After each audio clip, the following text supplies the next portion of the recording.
Varicose వ్యాధితో బాధపడుతున్నారంట. తక్కువ ఖర్చుతో ట్రీట్మెంట్ కావాలి అనుకుంటే ఎవిస్ హాస్పిటల్ని సంప్రదించండి. నమస్తే రమ్మగారు. నమస్తే జయ. రమ్మగారు, నది స్నానాలు చేసేటప్పుడు ఎలాంటి నియమాలు పాటించాలండి? ఏం పాటించక్కర్లేదు.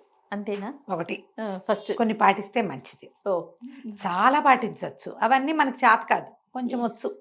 కానీ బేసిక్ నదీ స్నానం అవకాశం దొరికితే వదిలిపెట్టద్దు. ఫస్ట్ అది. అదేదో చెయ్యాలనేసరికి అవన్నీ ఎవరు చేస్తారండి అనిపిస్తుంది కదా జయ. అవునవును. అవును అవునా? రమ్మగారు, అవును. మీరు అలా డిస్కరేజ్ అవ్వద్దమ్మా.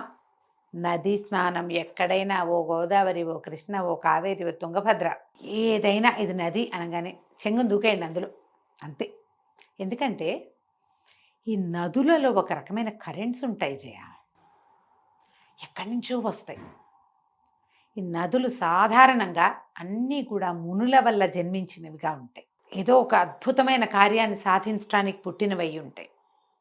ఎన్నో రకాల భూముల మీద నుంచి ప్రవహిస్తాయి, ఎన్నో రకాల వృక్ష సముదాయం, ఎన్నో రకాల ఏమంటారు ఔషధులు, ఆ మట్టి పవరున్న మొక్కలు, పవరున్న ప్రాంతం, వాట్లలోంచి వస్తాయి. ఈ వచ్చే వాటిని మనము అందులో ఉన్న పవర్ని కొంతైనా మనం సొంతం చేసుకోవచ్చు. ఒక తాత్కాలిక స్నానం వల్లైనా సరే. ఒక దేవాలయ దర్శనం ఎలాంటి ఫలితం ఇస్తుందో ఒక నదీ స్నానం ఇంచుమించుగా అలాంటి ఫలితాన్ని ఇస్తుందని నమ్మండి మీరు. బా, అంత గొప్పది నదీ స్నానం.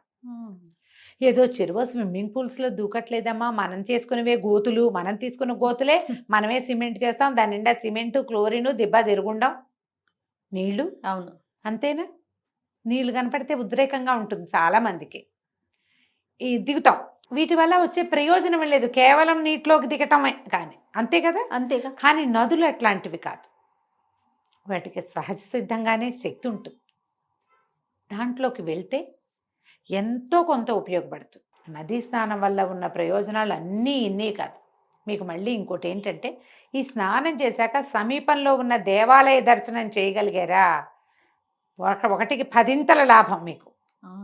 నదీ స్నానం చేసి దేవాలయ దర్శనం చేయడం. శ్రీశైలం వెళ్తాం, శ్రీశైలం మనం ఎలా వెళ్తున్నాం జయ, పరిగెట్టుకుంటూ వెళ్ళి పరిగెట్టుకుంటూ వచ్చేస్తున్నాం. అవును కదా రమ్మగారు. అంతేగా.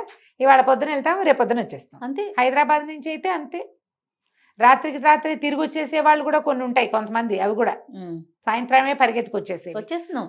అదే చేస్తున్నాం. కానీ స్నానం చేద్దాం, పాతాళ గంగలోకి వెళ్దాం, అలాంటివి ఆలోచిస్తున్నాం మనం, ఆలోచించట్లా. వెళ్తుంటే దారిలో స్నానం చేసే వాళ్ళు కృష్ణలో కనిపిస్తుంటారు, ఆహాహా వీళ్ళు ఎవరో స్నానం చేస్తున్నారే అనుకుని వెళ్ళిపోతాం. స్నానం చేయటమే పనిగా వెళ్ళిన వాళ్ళు కొంతమంది ఉంటారు. ఎంతమంది చేస్తున్నామో ఆలోచించండి. ప్రతిసారి కాకపోయినా అప్పుడొకసారైనా తీసుకోవాలి. పుష్కరాలు వస్తాయి, అప్పుడు ఒక ఉద్రేకంగా ఉంటుంది మనకి, అందరూ వెళ్ళిపోతున్నారు మనం వెళ్ళటం లేదా, పరిగెడతాం. అప్పుడు మామూలుగా కూడా చేయొచ్చునే, పుష్కరాలు ఉన్నప్పుడు చేయొచ్చు, మామూలుగా కూడా నదీ స్నానం చేయొచ్చు.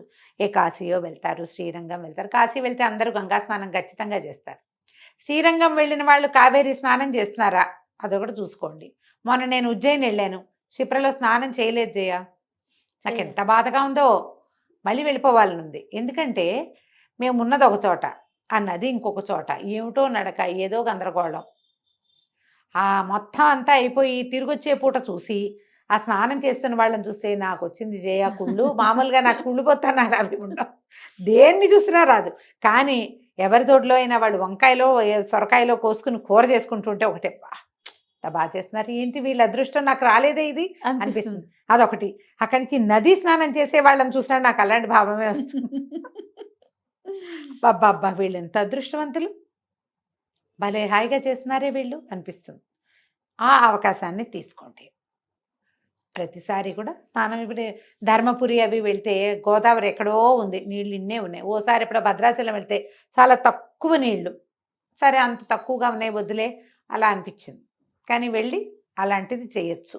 ఈ నదీ స్నానం చేసేటప్పుడు పాచిగా వెళ్ళకూడదు, మనం స్నానం చేసి వెళ్ళాలి. ఇప్పుడు అవకాశం లేదు, మనం దారిలో వస్తున్నాము, అప్పుడు వెళ్ళొచ్చు. కానీ అవకాశం ఉంటే కనుక స్నానం చేసి వెళ్ళటం. తర్వాత ముందే నదిలోకి దిగే ముందే కాళ్ళు కడుక్కోవాలంటే, ఇలా ఏమైనా వెళ్ళాల్సి వస్తే ఎక్కడైనా వెళ్ళి కాళ్ళు చేతులు కడుక్కొని అప్పుడు నదిలోకి దిగాలి. లేకపోతే మనం ఇచ్చే గౌరవం నదిలోకి వెళ్ళాక యూరినేట్ చేసేస్తారు, పచ్చి పాపం, అది చేయకూడదు. చిన్నపిల్లల్ని వాళ్ళందరినీ కూడా బయటే పిసిపోయించేసి అప్పుడు పిల్లల్ని నదిలోకి దింపుకోవాలి. ఎప్పుడు కూడా మనం నదికి ఇచ్చే గౌరవం అది. అంతేకాకుండా మనలాంటి వాళ్ళందరూ దిగుతారా? మరి ఈ పని చేయొచ్చునా? చేయకూడదు. సబ్బులు షాంపూలు నదుల్లో వాడకూడదు. మనం ఎక్కడికైనా వెళ్తాం, నిజంగా ఈ పుష్కరాల్లో ఎన్ని షాంపూ ప్యాకెట్లు కనపడ్డాయి. ఈ నదిలో షాంపూ ఏమిటి? ఈ నది నీళ్ళ సౌందర్యం ఇంకేముంది? ఆ పని చేసేయటమే, పొల్యూట్ చేసేయటమే. మీరు పసుపు కుంకుమ వాడుకోవచ్చు, పసుపు రాసుకుని స్నానం చేయొచ్చు నదిలో. పసుపు వల్ల నదికి ఏం చెడుపు జరగదు. మనం పట్టుకెళ్ళే సబ్బులు షాంపూలు బట్టలు ఉతికేసుకోవటాలు, బట్టలు జాడిచ్చేసుకోవటాలు, వాటితోటి ప్రాబ్లమ్స్ వస్తాయి. ఆ పని చేయకూడదు. నదీ తీరంలో ఏదైనా దీపం వెలిగించి నదిలో వదిలిపెట్టచ్చు. నదిలో ఏదైనా ఒక కాసు వేయచ్చు. నదికి ఏదైనా సమర్పించవచ్చు, పువ్వులు అవి సమర్పించుకోవచ్చు, పసుపు కుంకుమ సమర్పించవచ్చు. స్నానం చేసి వెళ్ళాలని చెప్తున్నాను. తర్వాత సంకల్పం చెప్పేందుకు నదీ స్నానానికి సంకల్పం ఉంటుంది. సంకల్పం చెప్పించుకుని చేయగలిగితే అద్భుతంగా ఉంటుంది. ఈ మామూలు నదిలో పరివాహక ప్రాంతాల్లో మనకు కనపడరు. గోదావరి దగ్గర కనిపిస్తారు, కాశీలో కూడా కనిపిస్తారు. స్నాన సంకల్ప విధి చెప్పుకుని స్నానం చేస్తే మంచి ఫలితం లభిస్తుంది. తర్వాత కంఠస్నానం కాకుండా తల మునగాలి, మునక వేయాలి. మునిగినది ఎక్కువ ప్రయోజనాన్ని ఇస్తుంది. కంఠస్నానం కాకుండా నీటిలో ఒకసారి మునిగి లేస్తే ఎక్కువ ప్రయోజనం లభిస్తుంది. మీ అవకాశాన్ని బట్టి చేయండి. ఇతరులు సహాయం లేకుండా ఒంటరిగా నదీ స్నానాలకి వెళ్ళొద్దు. ఇక ఈ రేవులో చాలామంది జనం ఉన్నారు, ఎవ్వరూ లేని నిర్జనంగా ఉన్న చోటకి వెళ్దామని భావించకండి. ప్రమాదం. ఆ పని చేయకూడదు.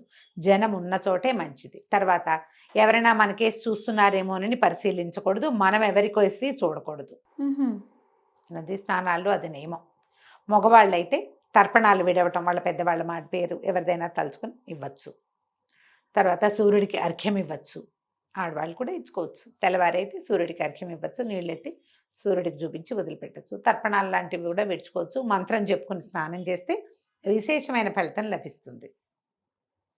మీకు అవకాశం వస్తే మాత్రం వదిలిపెట్టకండి. ఇవేం చెప్పే అవకాశం లేదు, అక్కడ పువ్వులు వేయలేము, దీపాలు వదలలేము, ఏమీ చేయలేము. స్నానం చేయగలము కదా, అవకాశాన్ని మాత్రం అదైనా వదిలిపెట్టకుండా తీసుకోండి. సెలయేర్లు పైనుంచి పడే జలపాతాలు కానీ, నదులు కానీ, సముద్రాల్లో కానీ స్నానం చేసే అవకాశం వస్తే మానద్దు. కానీ ఈ 3 చోట్లకి కూడా ఒంటరిగా వెళ్ళకండి.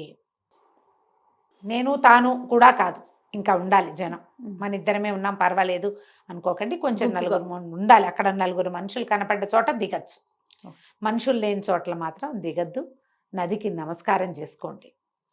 అలాంటి నదులు జీవనదులు ఉంటేనే ఇంకా కొంతకాలం భూమి మీద మన మనుగడ సాగుతూ ఉంటుంది. అంతే. ఈ నదిని పొల్యూట్ చేయకూడదు, శుభ్రం చేయాలి. ఈ నదిలో స్నానం చేసినప్పుడు ఏం చేస్తారంటే నదిలోంచి ఒక గుప్పెడు మట్టి తీసి బయట వేయాలని చెప్తారు.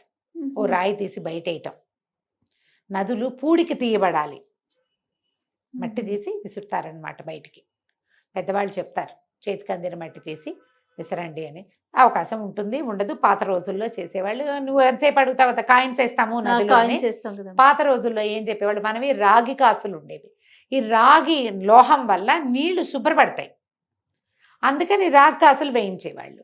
మన దగ్గరకు వచ్చేసరికి రాగి కాసులు పోయినాయి, నానాటికే పోయినాయి, నీనాటికి అసలు రాగి కాసు ఏమిటో తెలియకుండా అయ్యారు. అయినా వేస్తాం. కాసు వేయటం అనేది గౌరవం కింద భావించి వేసే అలవాటుగా.